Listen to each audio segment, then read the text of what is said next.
Esto es Lilith en CDN. Hey, buenas noches, familia, amigas y amigos, bienvenidos a esta su fórmula antinovelas, Lilith en CDN. Y ustedes saben que los martes nos votamos, sí. Decidimos que los martes siempre tenemos un contenido súper chulo, con la mejor gente y sobre todo perspectivas confiables para nosotros montarnos en este post-COVID, en esta covidianidad de la mejor forma posible, con optimismo, obviamente con información creíble, confiable y con la, digamos, responsabilidad de hacer nuestra parte, que nos toca. Arrancamos en el primer bloque, ahí la ven, porque ella parece una actriz de novela, ¡hey! Pero es toda una ejecutiva, una líder empresarial, nuestra querida Circe Almanzar. Hola, buenas noches. Me Bella, encanta bella, señores. tu ánimo en tiempo de COVID, Eso es para que tú sepas cómo es la cosa. para levantar el ánimo. Circe no hay que presentarla, todo el mundo la conoce y la quiere por la verdad, sus posturas bien verticales, por su transparencia, por su trayectoria, pero bueno, para el que no lo sepa, es la vicepresidenta ejecutiva de la AIRD, la Asociación de Industriales del país. Y qué bueno, Circe, recibirte. Vamos a Circe, que va a ser la intervención fundamental de la noche, a hablar también de la reactivación del turismo. Y nos acompañan los economontros, porque los economontos son los dueños de los martes, que se sepa, y qué bueno que tenemos a Héctor Guiliani Curi y también a José Alfredo Guerrero con nosotros. Luego cerramos, señores, para Los dar un... dos ex AIRD, déjame decirte. Ya lo saben, ya lo saben. No, esto es, señores, Grandes Ligas, Circe. Y cerramos con nuestra queridísima coach, Mastermind, Fénix Pérez Moya, que viene a hablarnos de aprende a crear el mundo que quieres. Y es a nivel top executive, así que ya lo saben. Circe, pues arrancamos contigo. Bienvenida. Muchas gracias, de verdad, por aceptar nuestra invitación. Gracias a ti, siempre dispuesta a hablar con personas como tú que realmente aportan a nuestro país. Ah, igualmente, caramba. Pero bueno, entrando en materia, Circe, seriamente, tú sabes que el industrial dominicano siempre ha sido muy responsable en tiempos de crisis. Todas las crisis que hemos confrontado como pueblo, como país, el sector industrial se ha hecho sentir y siempre, digamos, asume responsabilidades directas de liderazgo. En el ambiente del COVID hay una covidianidad que implica, bueno, nuevos hábitos, nuevas formas de socializar, nuevas maneras incluso de interactuar como Zoom, por ejemplo, y empiezo a entender que hay un cambio que no va a ser idéntico a lo que esperábamos. Esto no va a parar y va a seguir como si nada hubiese pasado, sino que tenemos que desmontarnos, digamos, a un estadio intermedio. ¿Cómo lo ve el empresariado, el sector industrial y de qué se trata en términos de costo, en términos de cotidianidad también? ¿Cuáles son los impactos? Bueno, mira, yo te diría que la verdad, nosotros hemos estado analizando, inclusive hemos estado contactando a nuestros pasados presidentes que han vivido muchas experiencias de crisis en el país, inclusive se remontan a la revolución del 65, pero nos decían y comentaban que nunca había pasado algo como esto. O sea, esta situación es para todos novedosa, para todos es una experiencia que no tenemos las respuestas, que todos estamos aprendiendo en el camino, que es un día tras día, que muchas veces cometemos un error, tenemos que enmendarlo al otro día y que vamos superando cada etapa en la medida en que se va desenvolviendo la pandemia. La verdad es que el sector industrial, yo me siento cada vez más orgulloso de las respuestas que da en tiempos de crisis. Y en esta, más aún, porque ha mostrado resiliencia, porque ha mostrado que está ahí cuando se le necesita, garantizando abastecimiento, y porque ha mostrado la capacidad de adaptarse a las circunstancias inesperadas. Cuando inició todo esto, vivimos una revolución de adecuación logística. Recuerda que muchas industrias podían operar, de hecho las industrias nunca se cerraron, algunas tuvieron que cerrar porque su cadena de comercialización se cerró, por lo tanto no tenían a quién venderle, como por ejemplo los materiales de construcción, pero muchas tuvieron que operar e inclusive operaron o sea, con mucho más demanda de lo normal, porque había mucha incertidumbre, mucha ansiedad en la población y el consumo inicialmente ¿Paro? se disparó. Uh-huh. Inclusive recuerda el papel higiénico, que todo el mundo decía, pero ¿qué tiene que ver el papel higiénico con COVID? Pero bueno, es una respuesta inmediata, apoyada, claro, por el gremio, por todos los gremios sectoriales que también participan en el IRD, y también por el CONE, por todas las asociaciones empresariales, que dimos respuesta inmediata, nos fuimos adecuando. El primer toque de queda, cómo se adecuaban los horarios, cómo tú tenías que sacar al personal, guardar las distancias para poder operar. Y es tanto el trabajo y bien hecho, yo me siento tan orgullosa, que yo tengo apenas 10 o 12 industrias que han tenido infectados. O sea, algo que te llama la atención en algunas industrias que pueden tener hasta 10,000, 12,000 empleados. Entonces, esto es realmente una respuesta efectiva que se ha dado y realmente la operatividad del sector, cada vez que hay un cambio, una decisión gubernamental, tiene que también adecuarse. Entonces tenemos que estar, mira, el fin de semana entero nosotros nos hemos pasado sacando nuevos salvoconductos para las empresas que trabajan 24 horas. O sea, una industria que trabaja 24 horas necesita salvoconductos para todo su personal Claro. que se transporta o se traslada a sus hogares en horas del toque de queda.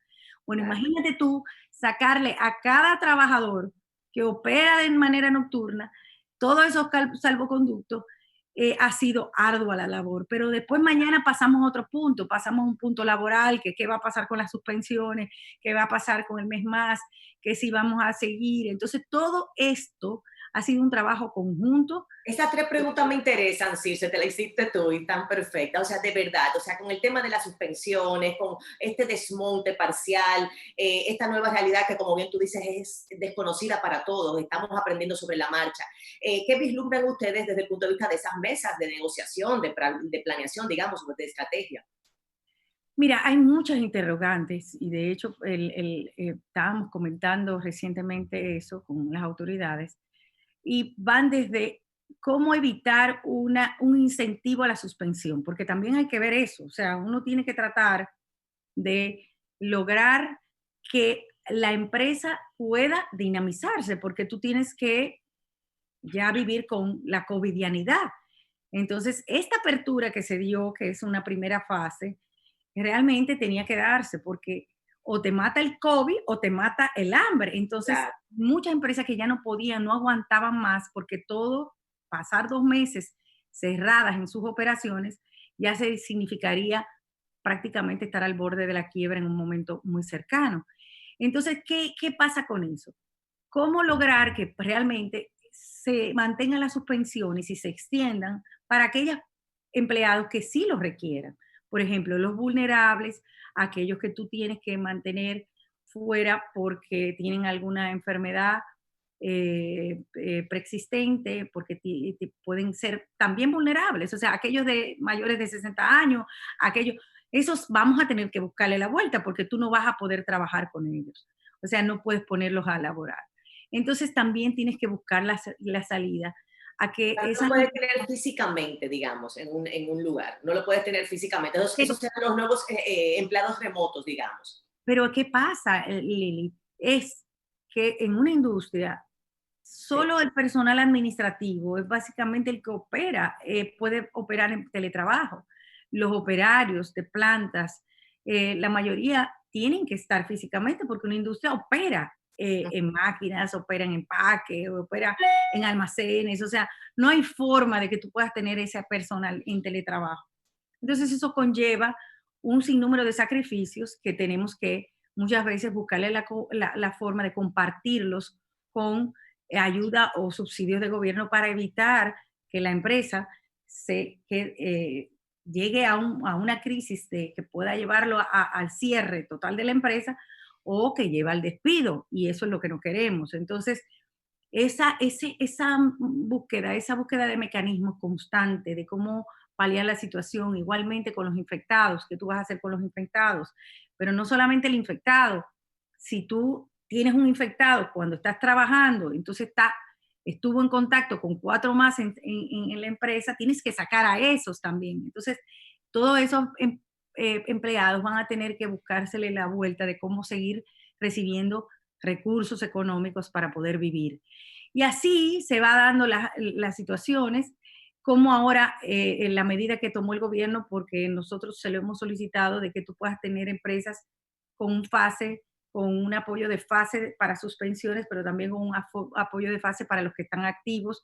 Eso ha sido un gran alivio, porque eso permitiría que las empresas puedan manejarse mejor con ese personal que tiene que estar ausente. Pero la verdad es que este es un día a día, la situación de emergencia ha hecho que hayamos tenido que tomar decisiones que inclusive vulneran aspectos legales, y a veces es cuesta arriba hacerlo, pero tienes que hacerlo porque si no lo haces, estás poniendo en riesgo al mismo empleado, a la misma empresa y a la sociedad. Entonces también hay que tomar decisiones desde el punto de vista laboral. Por ejemplo, aquí el Código Laboral tiene obligatoriamente, tú tienes que dar 1 hora de descanso para almorzar, pero nadie quiere tener a una persona almorzando junto con otra y teniendo un contacto social junto con otra. Entonces, vas a tener que buscar mecanismos de donde tú le des 15 minutos en vez de 1 hora. Pero, ¿qué pasa? Eso te pone en una situación que quizá en un momento determinado te puedas tener un litigio laboral. Hay que resolver eso desde el punto de vista resolutivo, regulatorio. Entonces, hay un sinnúmero de aspectos. Es un nuevo ajedrez completo, son nuevas reglas completamente rediseñadas. Y Y con el tema del protocolo más aún, porque yo me imagino de verdad, seriamente, y el tema de o sea, las regulaciones, digamos, sanitarias, que dicho sea de paso, si los dominicanos no estábamos muy acostumbrados a tantas medidas, digamos, de distanciamiento, de cuidado, de la propia sanitización, la pura verdad, hemos sido bendecidos con eso. Ahora es que empezamos como colectivo a asumir esa conciencia, tú sabes, de la bacteria, de la contaminación del virus, fruto de esta pandemia. Pregunto, ¿el nuevo normal o el golpe, digamos, en ese nuevo normal económico, cómo lo ves tú a nivel general, a nivel de nuestro país? O sea, ¿entraremos en una etapa de recesión tipo la posguerra llamada de nuestros padres? ¿Cómo lo ves? bueno, no quiero competir con los economonstruos. No tengo ni la menor intención de hacerlo, pero bueno, realmente cuando uno está representando un sector tiene que analizar todas estas variables y todas estas situaciones, y la verdad que es una situación muy compleja por varias razones. Uno, porque nosotros tenemos ya de por sí un déficit fiscal normal que se da todos los años, que se compensa muchas veces con endeudamiento externo y muchas veces se compensa con alargando ese déficit para otros momentos y se va acumulando el déficit. Renegociación de deuda. Exactamente. Pero, y eso te hace la situación un poco más compleja, pero al mismo tiempo tú tienes un impacto inmediato en las recaudaciones por el cierre de todas las operaciones o de muchas operaciones en temas, en todo lo que tiene que ver el aparato productivo y el aparato empresarial y comercial. Entonces, además de eso, tú estás tomando medidas para evitar que las empresas tengan que estén en una situación tan calamitosa que tengan que cerrar. Por ejemplo, todas las eliminaciones o prórroga de impuestos que ha tenido que dar la DGI, impuestos internos, para facilitar que las empresas puedan subsistir. Entonces hay que añadirle eso. Pero además de eso, todos los programas de apoyo a las empresas y a los empleados y a las familias más vulnerables que tienen menos recursos, que tienen que salir también de recursos gubernamentales, de recursos estatales. Y todo eso tú le sumas a que vas a tener un endeudamiento mayor porque tuviste que buscar dinero prestado para poder sostener o mantener esos programas y aguantar los gastos corrientes que ya de por sí aquí son muy elevados. Entonces, eso equivale a una situación en que vas a tener mayor presión del servicio de la deuda, de pago de la deuda, por lo tanto, el impacto podría ser calculado, algunos estiman entre 6 y 7% del PIB en el año, algo que es muy, muy alto.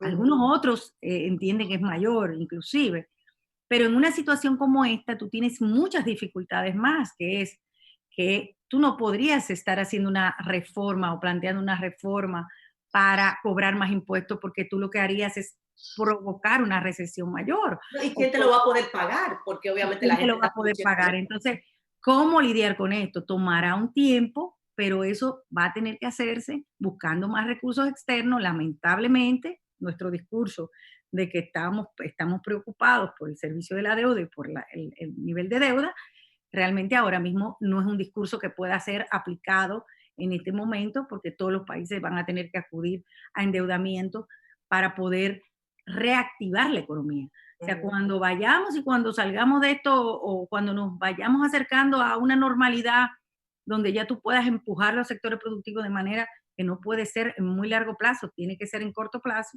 vas a tener que empujar ciertos sectores, ya de por sí el Banco Central ha tomado medidas, la Junta Monetaria, pero vas a tener que inyectar dinero para construcción, infraestructura, todo lo que movilice la economía de tal manera que toda la cadena pueda Es desarrollar. como una planta cuando se apaga, una planta eléctrica, o sea, tú tienes que ponerle su aceite y jalarla bien, o sea, realmente, o sea, una maquinaria que está paralizada, volverla a aceitar para ponerla en marcha requiere un esfuerzo mayor que si estuviera corriendo. Entonces Nosotros, también hay otro elemento, tú tienes que buscar divisas, porque como tú tienes ahora mismo la llave cerrada de turismo, tienes un impacto que puede ser todavía difícil de calcular con el caso de las remesas en el exterior. Las exportaciones sobre todo las de zona franca, han disminuido bastante. Las del sector agrícola e industrial se han mantenido más o menos, pero se han reducido. Entonces, a eso tú le sumas que tú tienes un turismo que totalmente cero ahora mismo, que son 7.000 millones de dólares que te da al año, más o menos, 7.000 y pico. Entonces, eso tú tienes que lograr atraer divisas para poder manejar la economía y que no haya un impacto devaluatorio. Entonces, es como un ajedrez que y yo no rogarle a sé. Dios que no nos enfermemos. Y entonces, Lili, con unas elecciones. Entonces, dime, o sea, Y es... con un asunto que también obviamente atenta contra la sanidad, contra la salud de cada uno. O sea, porque ahora que tenemos unas medidas paliatorias, veremos entonces cómo se comporta la curva de contagiados. O sea, esto es un monitoreo del día a día. Por eso, Circe, tú vas a tener que volver para mantenernos al día de todos los, tú sabes, los pormenores que se van moviendo en la industria. Pero diría yo que de todo lo que nos has dicho, y de verdad, gracias por tu claridad, básicamente la conclusión que me llega es que apretarse los cinturones, Circe. El asunto es apretarse el cinturón. Así mismo es. Y Un buen tiempecito. todos tenemos que estar preparados para tener todo el entusiasmo del mundo, como tú, para seguir adelante y sobrepasar esto, que estoy segura que lo vamos a hacer. Exacto, tendremos cinturita estrecha y mucho diente afuera. Te quiero, Circe Almanzar, con nosotros, señores. Seguimos para adelante. Qué bueno, gracias, Circe. Te vamos a volver a invitar para que nos mantengas al día. Ya lo sabes. Bueno, vamos a una pausa y regresamos con más de su contenido en esta fórmula antinovelas. Ahora hablamos, bueno, y Circe lo mencionó, de la reactivación del turismo, y los economonstruos Héctor Guiliani Curi y José Alfredo Guerrero están aquí para contarnos todo. Vamos a una pausa y volvemos.